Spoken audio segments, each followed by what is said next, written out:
Saudações, sejam bem-vindas, sejam bem-vindos. Hoje vamos fazer um quadro além da literatura, falando de filosofia, sociologia das religiões, vida pós-moderna, ou seja, pós-modernidade, com um dos filósofos mais comentados, dos anos 80 para cá, o alemão, de origem holandesa, o nome dele é meio complicado, mas é Peter Sloterdijk. Peter Sloterdijk. Esse aqui, o Nargot, ou seja, após Deus, vai discutir então desde aquela questão que o Nietzsche coloca lá no século XIX, sobre a morte de Deus, e o que fazer disso, se Deus não existe, tudo é permitido, que a gente vê lá nos Irmãos Karamazov do Fyodor Dostoiévski, Então é interessante porque ele vai falar, esse livro aqui é um conjunto de ensaios, e ele vai falar da questão dos monoteísmos. Então é interessante como em alguns momentos dessa série de ensaios e outros livros que ele escreveu, ele fica colocando também o marxismo no meio dos monoteísmos, Fala, o marxismo também é messiânico, Então, essa ideia de a religião enquanto um doador de sentido, Então, nós vivemos em bolhas, em esferas, como a filosofia dele, e a religião seria uma dessas formas de dar sentido às bolhas, Então, nós vivemos nossas bolhas de trabalho, nossas bolhas de educação, nossas bolhas acadêmicas, nossas bolhas místicas e religiosas, e aí cada uma delas precisa de um conjunto de sentido, ou seja, para ela existir. Então a religião, quando ela perde o sentido, ela acaba. Então não adianta perseguir uma religião. Enquanto a religião fizer sentido, a religião está aí. Então ele vai dar o exemplo aqui da gnose. A gnose é uma religião, ou um sistema religioso que o cristianismo, a cristandade abafou, lá no século IV, V, inclusive ele vai falar de Nag Hammadi, que foi descoberto em 1946. Então aqueles papiros que estavam lá no deserto vieram à luz, Então não adiantou varrer a gnose por baixo do tapete, que aí a gente tropeçou no tapete, Interessante como é que ele vai falar disso. Então ele vai falar, por exemplo, do sistema de fé, Ele fala assim, a citação dele, em sistemas de fé podem ser transmitidos com sucesso, enquanto estes conseguirem tornar invisíveis os paradoxos dos quais eles extraem sua força. Então essa ideia do paradoxo também vai falar a questão da trindade, o dogma da trindade, e aquela questão de quando mais discutir a trindade, mais você expõe a trindade, mais perde a força do paradoxo da trindade. Tanto que alguns teólogos falam assim, a trindade é um mistério, então não vamos falar disso, que ele vai discutir aqui no capítulo 3, 4, que o 3 ainda é gnose. Então a gente vai, em outro vídeo, pontuar, algumas questões que ele coloca, mas estou fazendo aqui uma dica da leitura. Dica da leitura é aquele negócio assim, panorâmico, Então ele vai discutir essas questões. Ou seja, a gnose não deixou de dizer tudo que tinha para dizer, veio à luz da história. Com Nag Hammadi, aqueles livros apócrifos, E também no Mar Vermelho, no Mar Morto, no manuscrito Mar Morto.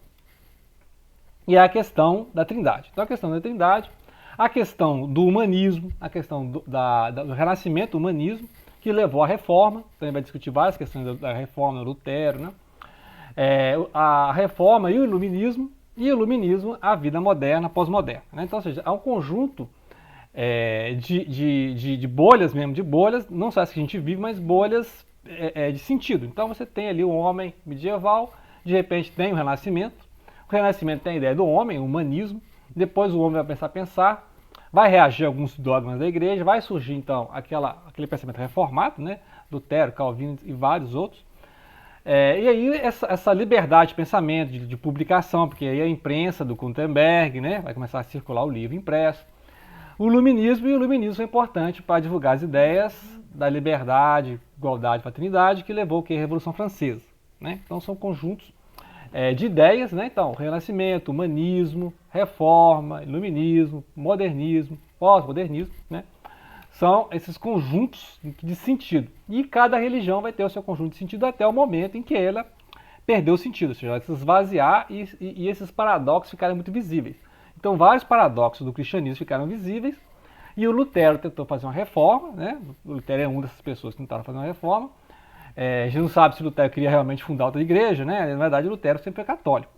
Mas, quando a igreja católica começou a entrar evidenciar os paradoxos, as indulgências, a questão da tradição ser maior que a Bíblia, aí o Lutero veio, não, agora é só a Escritura, Só a Escritura, vamos voltar ao estudo da Bíblia e deixar um pouco Aristóteles, pensadores platônicos, neoplatônicos, as tradições da igreja, esses pais da igreja. Então, o Lutero falou assim, cada um vai ser capaz de interpretar a Bíblia, tanto que ele cuidou da tradução da Bíblia, né? A ideia do Lutero era reformar a igreja, distribuir a Bíblia e as pessoas chegarem às suas conclusões. E aí abriu o leque de interpretações, né? Hoje cada um tem a sua interpretação da Bíblia, o cara interpreta diferente, funda a igreja nova, né? Então, foi uma das causas, foi justamente isso, de só a escritura, cada um é capaz de interpretar, então eu entendi isso, eu fundo a minha igreja, né?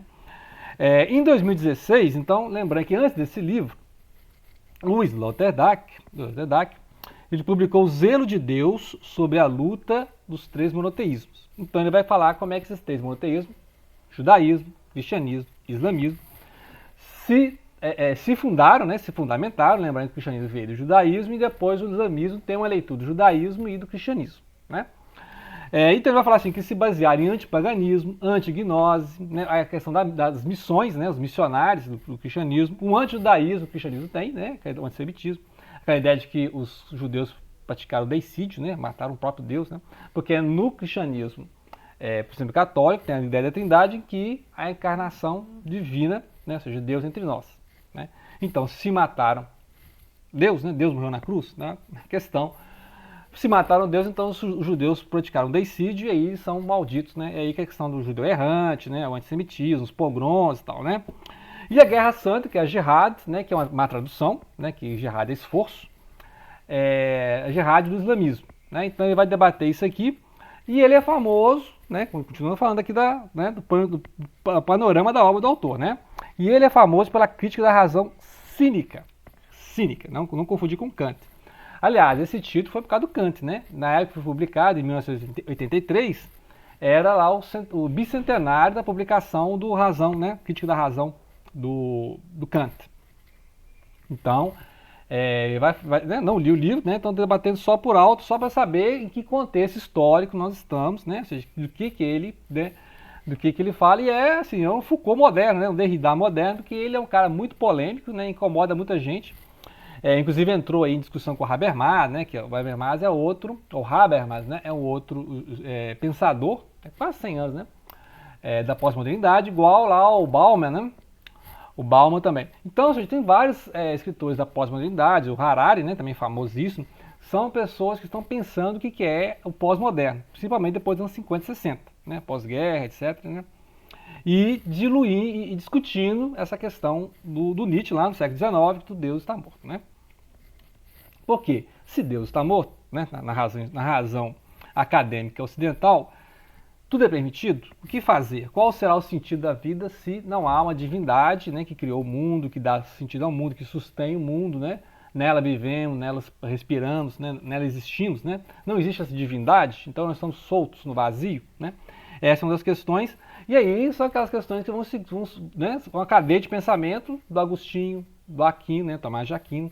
Você vai passar por Francisco de Assis, vai passar pelo Lutero, Calvino, e vai chegar no Iluminismo e até aqui as questões do Freud. Por exemplo, o Freud, o monoteísmo, né? O Freud vai falar da questão do monoteísmo, né? O Freud, que é de origem judaica, né? Mas não praticante, vai discutir a questão lá, por exemplo, do Moisés e o Akhenaton, né? A questão do monoteísmo, né? Então, todas essas questões do monoteísmo e a questão do ressentimento, que também está em Nietzsche, né? A questão do ressentimento é as raízes religiosas desse ressentimento. E aí como você usa a religião para combater o ressentimento, ou se a religião é a manifestação do ressentimento, né? E tem aquela discussão da compensação religiosa, de que você é um proletário, né? Você é um cara pobre, você é um cara sem poder, você não tem esfera de, né, acesso a nenhuma esfera de poder, mas no entanto você pode fundar a sua igreja, né? Pode ser o pastor de uma congregação ali, 50 membros, sei lá, né? Forma a sua congregação. E aí você fala, minha igreja é verdadeira, se você não vier à minha igreja, você vai para o inferno, você será perdido, né? E aí você tem um poder, que é o poder carismático da religião. Então, pelo menos aquela pessoa que funda a sua religião, a sua crença, né? Ele acha que ele está salvo, né? Quem o seguir estará salvo e quem está fora vai para a perdição, né? Então, entendeu? Então é um mecanismo de compensação. Essa coisa assim que o religioso tem de pegar muito com o diabo e o inferno, né? Não mexo no meu diabo, no meu inferno, porque essa ideia de que, olha, eu vou para o céu, eu estarei no céu, e quem não estiver comigo, não tiver a minha crença, vai para o diabo, para o inferno, né? Então a questão assim, é complicadíssima essa questão, de por que não abrem mão, né? Não abrem mão, parece que precisa disso, mas é um mecanismo compensatório, né? É compensatório que eu sofro aqui, mas eu serei, né, salvo no céu, e quem se dá muito bem aqui, né, vai cair, né? Vai cair no inferno. Então é um mecanismo de compensação. E ele vai discutir então a questão do cristianismo após a reforma, né? E a formação dessas comunidades religiosas até hoje, né? Ou seja, da reforma até hoje, e de como a religião entrou para a esfera particular, né? Uma coisa de fora o íntimo. Essas religiões são exemplos dessas bolhas, das esferas em que as pessoas buscam o sentido da vida, dialogando dentro dessas bolhas, né? Tem essas bolhas de rede social também, né? Se você é um cara de esquerda, você recebe só conteúdo de esquerda. Se você é um cara de direita, você só recebe conteúdo de direita, né? Você já percebeu a bolha social que tem nas redes sociais? É isso, né? Então você acessa um certo conteúdo, você recebe mais desse conteúdo, e aí você fica naquela bolha, né? Então se você é de uma religião, você é cristão, você só recebe material de cristão. Ah, você é islâmico, só recebe material de islâmico. Então não tem nenhum diálogo fora da sua bolha, né? Até porque aceitar o outro é difícil, né? Raríssimas as religiões que aceitam a tolerância, o ecumenismo, né, de conversar com o outro, né? Geralmente as religiões são fechadas. Ó. Se você não veio por esse caminho, você está perdido, né? Então ele vai discutir muito isso aí. E também você pode pensar como é que seria o mundo sem a reforma, né? Será que ainda teria aquele absolutismo católico, né? Será que a gente estaria na Idade Média ainda, né? É interessante pensar como é que seria o mundo sem a reforma, porque obviamente os católicos vão falar que a reforma foi péssima, que levou a esse monte de revolução e levou esse quadro de descrença e ateísmo que tem hoje. É a culpa da reforma. Né? Deixou o povo pensar livremente, deu liberdade de expressão, né, e tal. Mas, né, outros pensadores falam que não, né, que a capacidade de interpretação da Bíblia, a descentralização do poder, né, essa questão de ter várias igrejas, não uma igreja única, uma pluralidade de pensamento, né, então há outros pensadores. Então fica essa questão, né, o humanismo levou à reforma, que levou ao iluminismo, né, então é uma coisa que você pode pensar. A questão da gnose, vai falar a questão da gnose, vai debater mais no próximo, que é essa questão de um dos elementos, né, para manter a cristandade unida foi perseguir o herege. Então você precisava perseguir o herege, e aí todo mundo que não está naquela ortodoxia, né, não seguia aquilo ali é herético e vai ter que ser eliminado. Então até cruzadas fizeram contra os heréticos, né, albigenses, né, os cátaros, a gente vai ver lá, por exemplo, no Nome da Rosa, do Humberto Eco, nós estamos relendo aí, vai falar disso aí, e não adiantou nada varrer a gnose, porque a gnose voltou. Depois ele vai falar, fiz um resuminho aqui, ele vai falar então sobre a questão da Trindade, no 4, né, e no 5 sobre Jesus Cristo, né, que aí eu vou deixar para o próximo vídeo, que já, né, falei um monte de coisa aqui, bem básico. Ele vai debater então o dogma da Trindade, tem um ótimo livro do Carl Gustav Jung, né, que vai falar da questão da totalidade, né, por que manteve esse dogma da Trindade, as várias religiões pagãs que já tinham essa ideia de Trindade, né. E a questão de Jesus Cristo é aquela ideia do Deus homem, do Deus entre nós, né, sendo que, por exemplo, o judaísmo e o islamismo, Deus é transcendente e Deus não entraria na criação, né. Então não existe essa ideia de encarnação divina no judaísmo, no islamismo, mas existe, por exemplo, no hinduísmo, no brahmanismo, né? Por exemplo, o Vishnu é o príncipe Rama, foi Krishna, e há correntes que falam que até Buda foi a encarnação de Vishnu. Os budistas negam, né? Mas interessante isso aí. E aí ele vai falar também dos fundamentalismos, que a gente leu lá os livros, né, da Karen Armstrong, que fala sobre os fundamentalismos, os monoteísmos. Você pode usar, né, a visão dele para comparar com a da Karen Armstrong, né? E ele vai falar a mesma coisa que ela, do fundamentalismo, né? A questão de uma decadência das religiões se elas recorrem ao terrorismo, né? Se elas recorrem à força bruta e não mais ao sistema de símbolos, ao sistema de sentido. Ou seja, a religião existe enquanto um sistema de sentido. Se a religião para de fazer isso, ela vai para uma guerra santa, vai para um radicalismo, vai para um fundamentalismo, né? Um mecanismo de compensação já mostra que a religião está em decadência. Então é o argumento dele aqui. De vários grupos radicais em várias religiões, mostra que essas religiões não têm mais sentido, né? Não dá mais sentido, e elas se veem vulneráveis a outras religiões, e aí elas passam então a usar a força. Mas na Karen Armstrong, ela fala muitas vezes que esses problemas são políticos, né? Problemas políticos, de intervenções políticas, de geopolítica. Então ela não fala que é exatamente questão de sentido.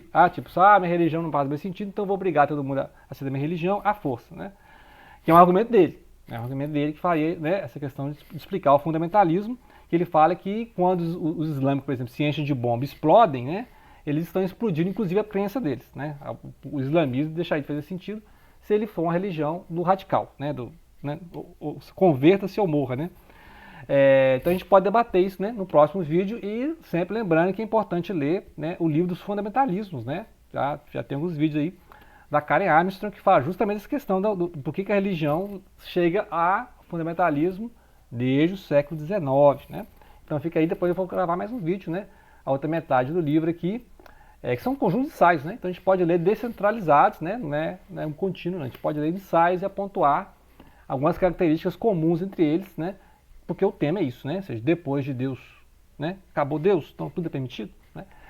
Fica então, Petar Sloterdijk, pós-Deus. Grato pela atenção, não deixem de compartilhar.